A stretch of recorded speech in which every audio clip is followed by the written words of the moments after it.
Let's understand the here and now and what's behind this. Mangalam looks like a top-down miss. It is a top-down miss for Nestle. In fact, it's a weak set of numbers, more so if you look at it in terms of the performance that is coming from other FMCG companies. So a couple of things that really stand out in Nestle's numbers this time around.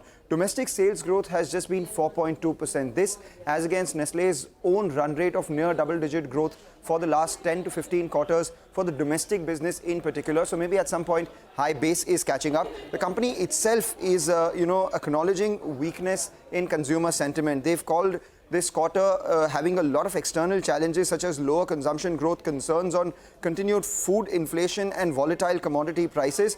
They said that they've delivered growth across all their products. 5 out of their 12 brands have grown double-digit, but typically Nestle would have more than 8 or 9 brands out of their 12 growing in double-digit. So that's been a bit of a problem. Pace of growth has slowed down. Margins too, as a result of which, have come in slightly lower than street expectations at 22.9% versus a poll of 23.7%, and as a result of which the net profit has grown 7%. Now, the thing for Nestle going forward is that their expansion into non-urban towns would be something that we'll be eyeing very closely, because if the street has to play the rural recovery theme, then Nestle does not participate in that, largely because 75% of their revenues comes in from urban India. So their expansion into rural is something we'll be watching out for. And the fact that they were immune to the slowdown in rural over the last couple of years gave them an edge over the other FMCG companies on the street, and as a result of which they were also trading at 71 times FY25 earnings. So valuations not supportive.